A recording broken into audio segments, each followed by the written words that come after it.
رحمۃ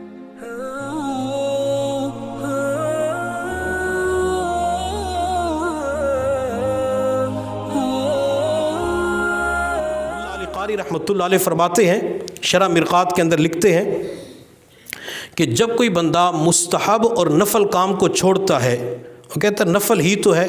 پڑھیں گے تو ثواب ملے گا، نہ پڑھیں گناہ تو نہیں ملے گا، وہ ہلکا سمجھ کر مستحبات اور نوافل کو چھوڑ دیتا ہے، تو اس کا وبال اور نحوست بندے کے اوپر یہ پڑتی ہے، اللہ تعالیٰ بندے کو سنتوں سے محروم کر دیتے ہیں۔ اور جب اللہ بندے کو سنتوں سے محروم کرتے ہیں، آپ حضرات نے دیکھا ہوگا معاشرے کے اندر، خاص کر جمعۃ المبارک کی نماز میں، کہ لوگ عین خطبے کے وقت آتے ہیں اور خطبے کو سنتے بھی ہیں اور بعض مرتبہ نہیں سنتے، وہ عین نماز کے وقت پہنچتے ہیں، 2 فرض پڑھنے کے بعد مسجد سے نکل جاتے ہیں، جمعے سے پہلے والی بھی سنتیں چھوڑ دیتے ہیں، جمعے کے بعد والی جو 6 سنتیں ہیں وہ سنتیں بھی چھوڑ دیتے ہیں۔ اب یہ سنتیں کیوں چھوڑ دیتے ہیں؟ اس کی وجہ یہ ہے کہ ان لوگوں نے نوافل کو اہمیت نہیں دی، مستحبات کو اہمیت نہیں دی، تو اللہ تعالیٰ نے سنتوں سے محروم کر دیا۔ ملا علی قاری رحمۃ اللہ علیہ فرماتے ہیں، جو سنتوں کو چھوڑنا شروع کر دیتا ہے اللہ تعالیٰ اسے واجبات سے محروم کر دیتے ہیں،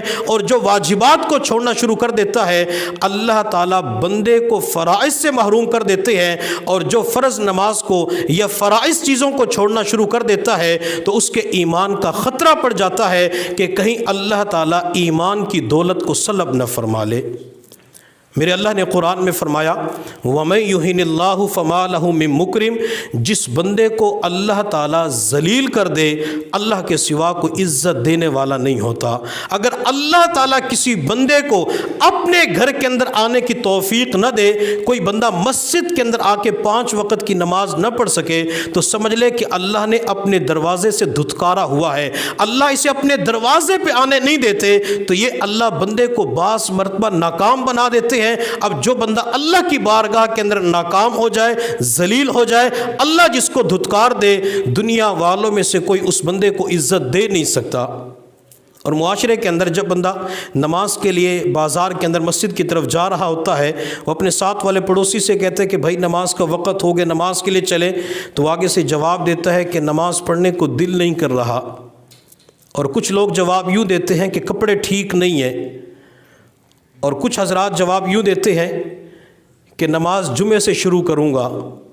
اور کچھ کہتے ہیں کہ کل فجر سے نماز شروع کروں گا، کبھی کہتے ہیں حالات ٹھیک ہوں گے پھر نماز کو شروع کروں گا۔ یہ اللہ رب العزت کی ناراضگی کی علامت ہوتی ہے۔ ہم دنیا کے اندر دیکھتے ہیں، اگر کسی بندے کے ساتھ ہمارا تعلق خراب ہو جاتا ہے، ہم اس کے اوپر اپنے گھر کے دروازے بند کر دیتے ہیں، ہم کہتے ہیں مرنا جینا ختم، تو نے ہمارے گھر نہیں آنا، میں آج کے بعد تیرے گھر نہیں آؤں گا۔ اگر دنیا والے ناراض ہو کر بول چال ختم کرتے ہوئے گھر کے دروازے بند کر دیتے ہیں، میرا اللہ بھی جب کسی بندے سے ناراض ہوتا ہے سب سے پہلے مسجد کے دروازے بندے کے اوپر بند کر دیتا ہے۔ بندہ کہتے دل نہیں کر رہا، مسجد کے اندر جانے کو جی نہیں چاہتا، یہ دل نہیں کر رہا، بلکہ حقیقت کے اندر اللہ نے اس کے اوپر اپنے گھر مسجد کے دروازے بند کر دیے۔ بلکہ میں تو یوں کہوں گا کہ جب اللہ تعالیٰ کسی بندے سے ناراض ہوتے ہیں، اللہ سب سے پہلے اس سے سجدوں کی توفیق چھین لیتے ہیں، اسے سجدہ کرنے کی توفیق نہیں ملتی، اور جس بندے کو سجدے کی توفیق نہ ملے، مسجد کے اندر آنے کی توفیق نہ ملے، تو سمجھ لے کہ میرا رب مجھ سے ناراض ہو چکا ہے۔ تو اللہ تعالیٰ گناہوں کی وجہ سے بندے کے اوپر ناراض ہو کر اسے مختلف نعمتوں سے محروم کر دیتے ہیں۔ وہ نعمتیں دنیاوی بھی ہو سکتی ہیں، وہ نعمتیں دین کی بھی ہو سکتی ہیں، وہ نعمتیں عبادات کے حوالے سے بھی ہو سکتی ہیں، وہ نعمتیں اخلاقیات کے حوالے سے ہو سکتی ہیں۔ حضرت فضیل بن عیاض رحمۃ اللہ علیہ فرماتے ہیں